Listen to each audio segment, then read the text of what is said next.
ஓம் சாய்ராம். என் அன்பு குழந்தையே, உன்னிடத்தில் உன் சாயப்பா ஒரு உண்மையை சொல்வதற்காக வந்து கொண்டிருக்கிறேன். கட்டாயமாக நீ இதை கேட்டே ஆகணும். கண்மணியே, நான் பல வழிகளில் உன்னிடம் வந்து உன்னோடு பேசிக்கொண்டுதான் இருக்கிறேன். எப்படின்னு கேட்கிறாயா? சில சமயம் ஒரு மனிதன் மூலமாக வருகிறேன், சில சமயம் ஒரு கனவு வழியாக வருகிறேன், அல்லது ஒரு நிகழ்வாக வருகிறேன். ஆனால் மனம் மாயையால் மூடப்பட்டிருப்பதால், தங்கமே, நான் சொல்வது கேட்கிறதா, புரிகிறதா? உன்னிடத்தில் மனம் என்ற மாயையால் மூடப்பட்டிருப்பதால் மனம், நீ என்னை உணர மறுக்கிறாய். உன் வாழ்க்கையில் நடந்த சில இழப்புகளும் பிரிவுகளும் துன்பமல்ல குழந்தையே. அந்த நேரத்தில் நீ என்னை விட்டுவிட்டாய் முருகா, நீ என்னை விட்டுவிட்டாய் சாயி என்றும் புலம்பினாய், என்னை கூட திட்டினாய். ஆனால் அந்த வழியிலேயே திரும்பி வந்தாய். இப்போது பார், ஒரு காலத்தில் உன்னை அழ வைத்த அதே சம்பவம் இப்போ எந்த இடத்தில் உன்னை நிறுத்தி இருக்கிறது என்று தெரிகிறதா? இன்று உன்னை உயர்ந்த இடத்தில் நிறுத்தி இருக்கிறது. அந்த வேதனை தான் இன்று உன் மன வலிமையானது. எப்போது மனம் மீண்டும் மாயைக்குள் சிக்குகிறதோ ஒரு விளக்கை ஏற்றி வச்சுக்கோ. உன் சாயி சொல்வதை கேள். எப்போது மனம் மீண்டும் மாயைக்குள் சிக்குகிறதோ ஒரு விளக்கை ஏற்றி வை. அந்த ஒளியிலேயே என் முகத்தை நினைத்து உன் மனதை திறந்து பேச. அந்த ஒளி நானாகி உன்னுள் அமைதியை ஊற்றுவேன். நம்பிக்கை வச்சுக்கோ. நீ பேசும் ஒவ்வொரு சொல்லும் என் செவிகளில் விழுந்து கொண்டுதான் இருக்கிறது. நீ சிந்தும் ஒவ்வொரு கண்ணீரும் நீ தரும் காணிக்கை. மறந்தால் சரியாகாத சில காயங்கள் கூட மறந்தால் சரியாகும். செல்வமே, உண்மை இல்லாத இடத்தில் உரிமை கேட்பது தவறு. உரிமை இல்லாத இடத்தில் பாசம் வைப்பது தவறு. பாசம் இல்லாத இடத்தில் பழகுவதும் தவறு. இதை புரிந்தால் வாழ்க்கையில் உனக்கு ஏமாற்றம் இருக்கவே இருக்காது. என் தங்கச் செல்லமே, நீ எப்போதோ செய்த கர்ம வினையை நீ இப்போது அனுபவிக்கிறாய். அதை விரைவில் தீர்க்கப் போகிறாய். ஆனால் இப்போது நீ செய்யாத ஒரு தவறுக்கு உனக்கு யார் சாபம் விட்டாலும் அந்த பாவம் அவர்களுக்குத்தான் போய் சேரும். அது போன்ற நிகழ்வுகள் நடந்தால் நீ கலங்கக்கூடாது. உனக்கு உண்மையான உறவாக நான் உன் இறுதி வரை இருப்பேன். உன்னை எதுவும் பாதிக்காது. நீ மனதின் ஆரோக்கியத்தை கவனமாக பார்த்துக்கொள்.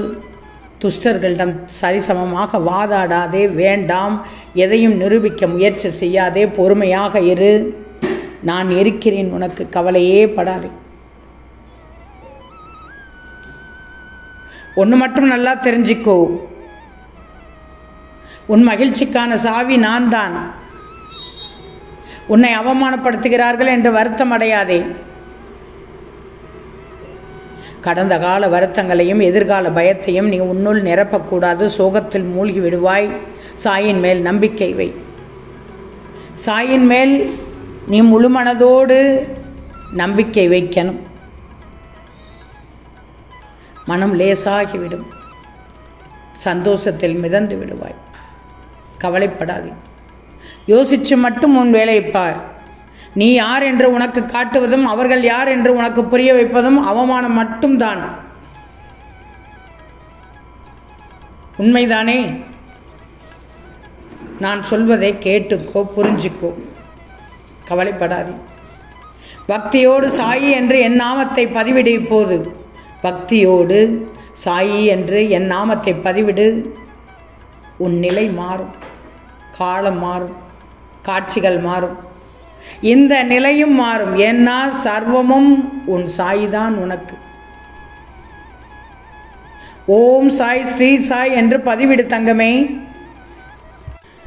உன் வாழ்க்கையில் கிடைக்கும் முதல் இன்பம் நோயில்லாமல் இருப்பதுதான். இரண்டாவது இன்பம் மனம் கவலையின்றி இருப்பதுதான். மூன்றாவது இன்பம் பிறருக்கு உதவி செய்வது, வாழ்வது.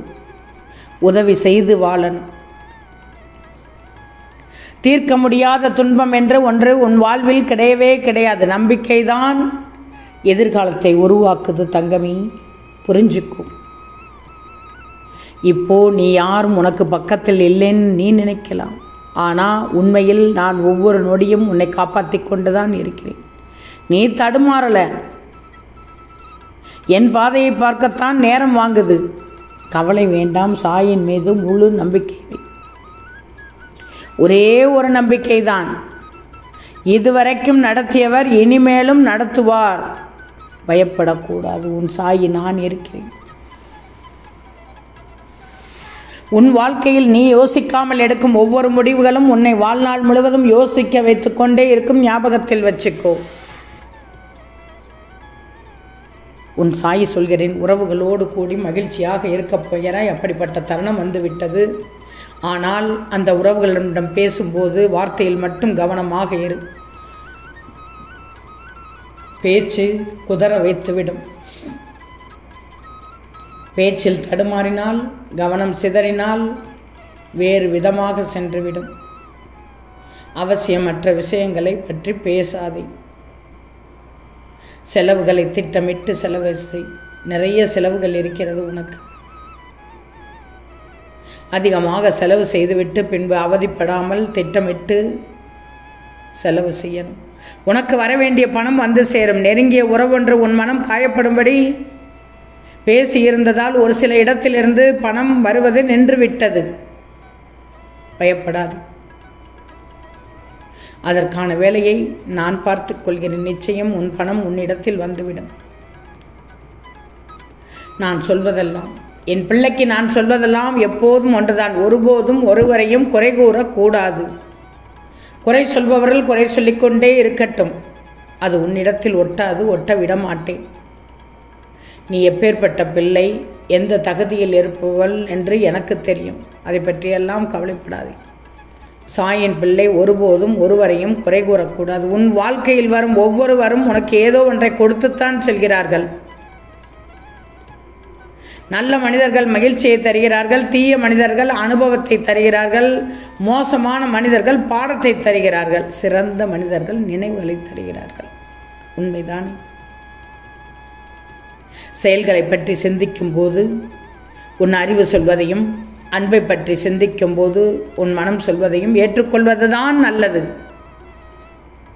ஏன்னா அறிவுக்கு அன்பு புரியாது, அன்புக்கு அறிவே கிடையாது. நீ எதிர்பார்ப்பது போல் வாழ்க்கை அமையவில்லை என்று புலம்பாதே. வாழ்க்கையில் கஷ்டங்களும் கவலைகளும் உனக்கு மட்டுமே வருவதாக நினைக்காதே. சந்தோஷத்தை மட்டுமே அனுபவித்தவர்கள் யாருமே கிடையாது. நிச்சயம் உன்னால் எதையுமே மாற்றி அமைத்து கொள்ள முடியும். இதை மனசில் வச்சுக்கோ. உனக்கு இன்னமும் காலம் இருக்கிறது. தோல்விகளை கண்டு சோர்ந்து போகக்கூடாது. முதல் முயற்சியில் வென்றவர்களை விட தோல்வி அடைந்து விடாமுயற்சியால் வென்றவர்கள்தான் இங்கு அதிக பேர். நம்பிக்கையோடு முயற்சி செய். அனைத்தையும் உன்னால் மாற்ற முடியும். ஆம் தங்கமே, நிச்சயம் நடக்கும். நல்லது நடக்கும். நல்லது மட்டுமே நடக்கும். அது நன்மையாகவே இருக்கும். ஓம் சாயிராம்.